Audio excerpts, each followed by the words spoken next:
ve bir avuç duyarlı Müslümanlar olarak Siyonist vahşete ve yapılan ırkçılığa karşı hep beraber Üsküdar meydanına yürüyoruz. Hadi İsrail, Filistin'den defol!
Boykot malı alma, zulme ortak olma. Boykot malı alma, zulme ortak olma. Boykot malı alma, zulme ortak olma. Katil Burger King Üsküdar'dan defol. Katil Burger King Üsküdar'dan defol. Katil Burger King Üsküdar'dan defol. Tekbir! Tekbir! Katil İsrail Filistin'den defol! Katil İsrail Filistin'den defol. Elmaslar Siyonizme vur. Tekbir! Tekbir! Nehirden denize özgür Filistin! Denize, denize, özgür Filistin.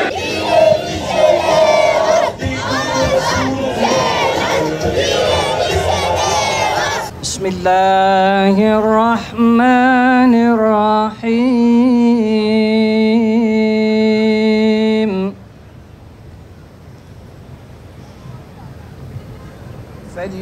فليقاتل في سبيل الله الذين يشرون الحياة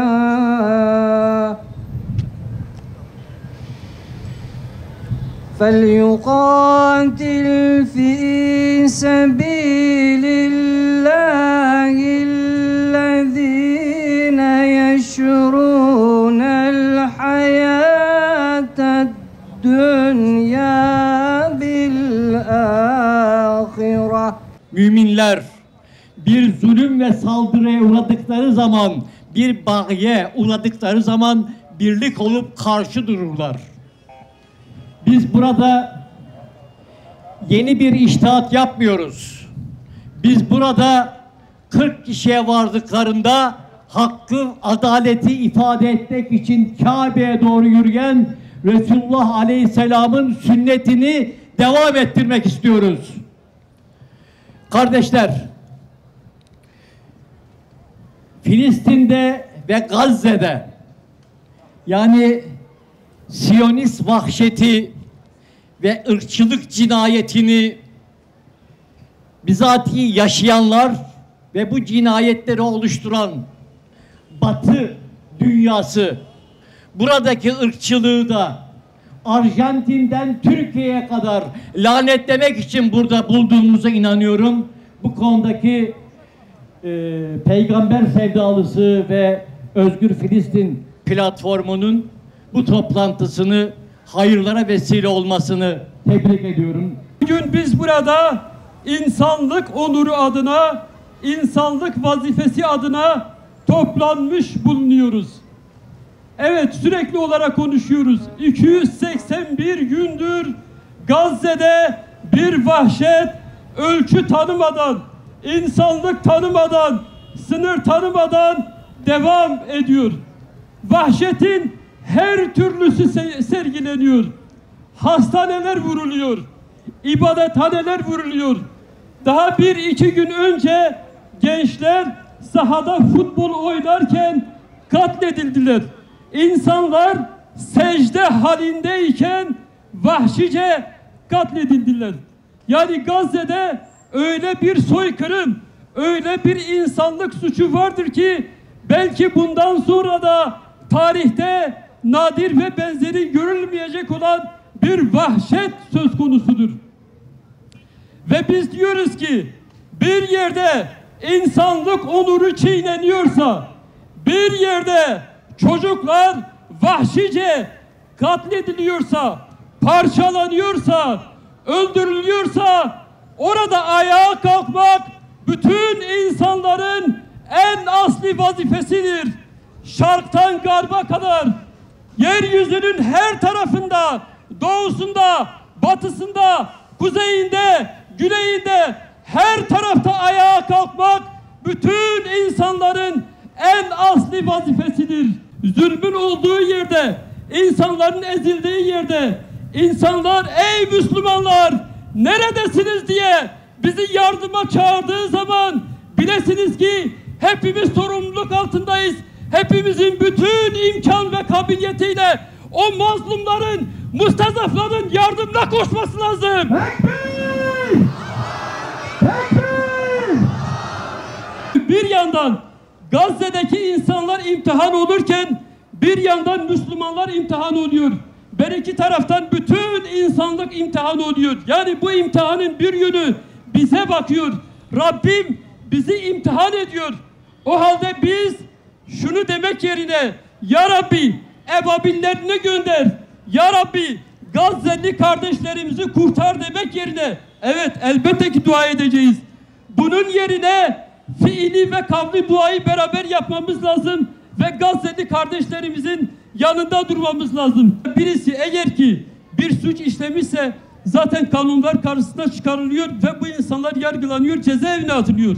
Bunlar üzerinden kardeşliğimizi baltalamaya çalışan ve dış odakların mobilize etmiş olduğu güçlere, kesimlere, ırkçıların oyunlarına kesinlikle gelmeyiniz.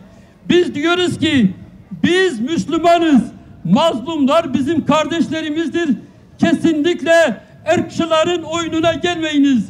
Diyoruz ki yaşasın kardeşlik, yaşasın insanlık, yaşasın İslam kardeşliği, kahrolsun faşizm, kahrolsun ırkçılık. Mazlumların sahibi Allah'tır. Mazlumları koruyan Allah'tır. Allah önce de koruduğu gibi yine de koruyacaktır. Ama Allah bizi deniyor. Allah bizi sınava tabi tutuyor. Bu zalimlerin yaptığı vahşete karşı acaba insanlık ne der? Müminler ne der diye hepimizin notları yazılır. Defterlerimiz dürülür ve Rabbimize arz edilir. Sürekli söyleniliyor, anlatılıyor. Televizyonlardan görüyoruz Gazze'nin durumu. Bu vahşi barbarlar, bu peygamber katilleri, bu bebekler katilleri, bu katil sürüler hiçbir yeri dinlemeden bombalıyor, vuruyor, öldürüyor. Bu onların erkekliklerinden değildir. Korkak insanların göstergesidir. Korkak insanlar ellerine imkan geçtiği zaman hiç kimsenin gözyaşına bakmadan vurup öldürüyor. Her yer Gazze, her yer direniş. Her yer Gazze.